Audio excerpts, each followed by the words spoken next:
Wowee. What the actual fuck was that? Do you know what? I was actually just preparing with how I wanted to start this video by trying to come up with, I was trying to console myself first, thinking about how I wanted to start this video. And I found a tweet by Football Tweet that I wanted to show you. And then as I just screenshotted it to get it ready, the penalty was given for the 8th goal. And so we've just had to scrap it all again. And I was almost about to start filming this in a depressed state. But it looks like we can live happily again. As a Chelsea fan, I have a bit of a bias, but I mean, for me, best match of the season so far. That was quite simply incredible, and a reason why that was a Super Sunday game. We actually have a lot to get through here, and I'm not entirely sure where to start, other than, as a Chelsea fan, this past week, Monday to Sunday, has been absolutely incredible. We've scored 4 goals in 2 games this week, and in each of them. Not even across the week, which for us is insane, but also credit to Man City. That was an absolutely blinding result for both teams, I would say, given the situation. I feel like 4-4 was a fair result, but I don't even know where else to comment on anything except just to jump in. I mean, it started off with the penalty, which, I mean, obviously everyone's going to have their own opinion on it, but personally, I have seen more obvious penalties than that. I mean, was it a foul? I don't really think so. I think that obviously as soon as Anthony Taylor has given it, it's not going to be overturned, and I feel like that's fair enough. But was it a penalty in the first place? I don't think so. Quite clearly, Haaland tugged on Cucurella first, and it was a bit of a tussle, but I don't feel like it was enough for a penalty. We've seen a lot of them just not given these days, so I'm surprised it was given. But I mean, as soon as Haaland's over that penalty spot, you almost know. You don't even have to really consider whether it's going to be saved. You know he's going to finish that, and that's that was the first of the match out of 8. We're only 1 goal out of 8.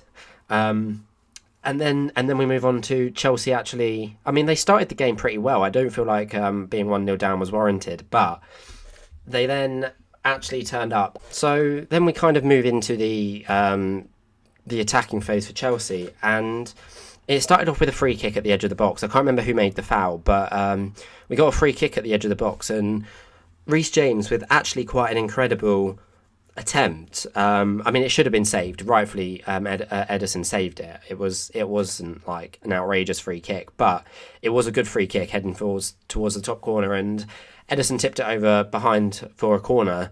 And we've been awful at set pieces this season, and I actually want to have a look at the routine here. But once we get the corner, I think it's Gallagher that takes it, and you can kind of see Silva's the one occupying the penalty area, and no Man City player is marking him, and I think they've kind of gone for a more zonal approach here, and he just makes a run towards the front post. Cole Palmer's doing a great job of like holding and blocking Haaland, and the ball comes in. You can see Silva makes that run towards the front post, still quite a way out though, but and he gets his head to it and right across the face of goal into the far corner, and it was quite I would say from my perspective, quite a relief to see us score from a set piece, but also to see us probably deservedly get back in the game.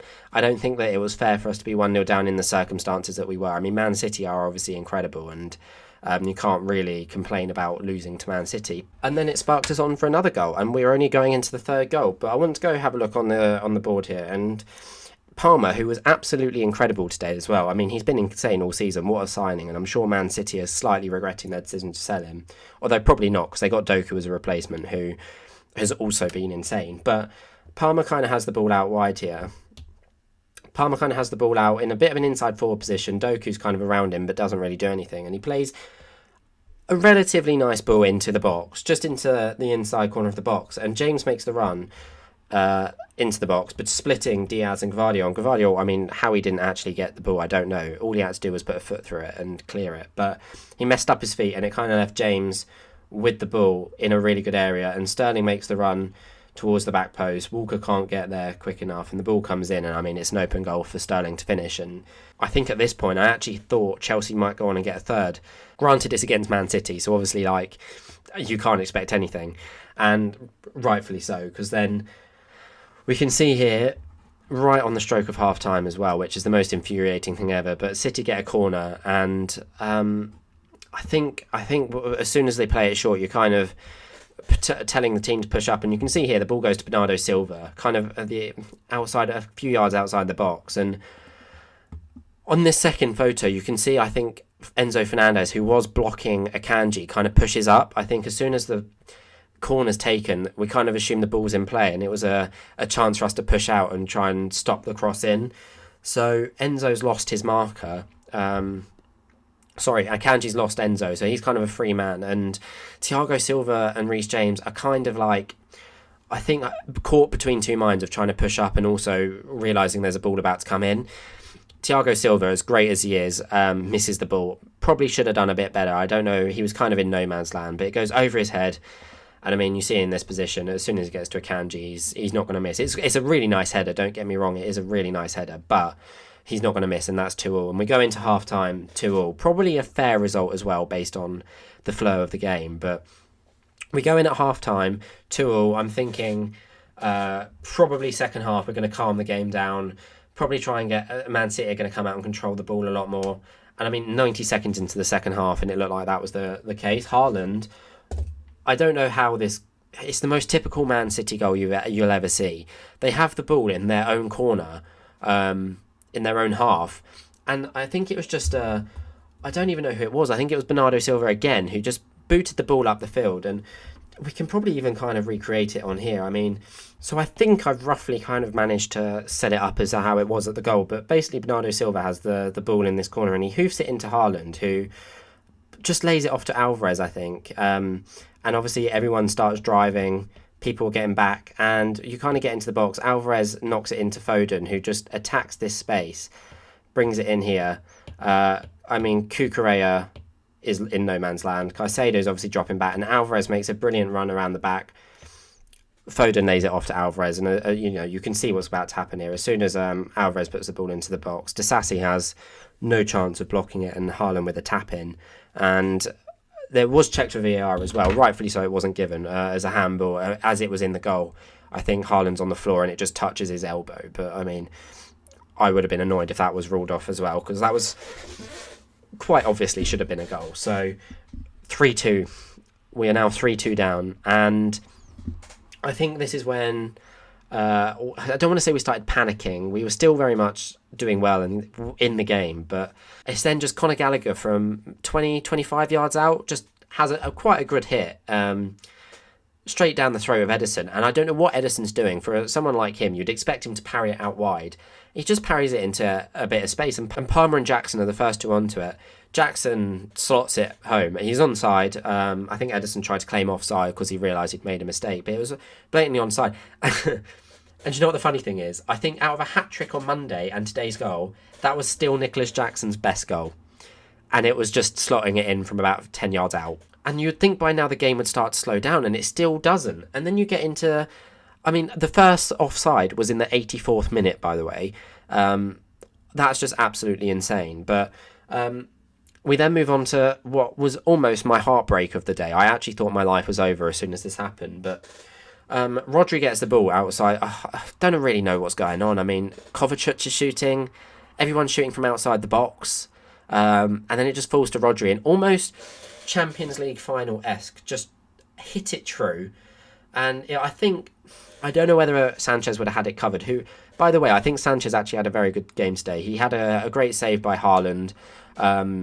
I don't think his passing was the best, but he's looking all right. As far as a third-choice Brighton goalkeeper goes, he's actually doing okay, and I think he actually had a good game. He made some really good saves today, and I think if he was on the form that we have seen him in before, we would have lost this game. So thankfully, he was playing pretty well, but he could do nothing about it.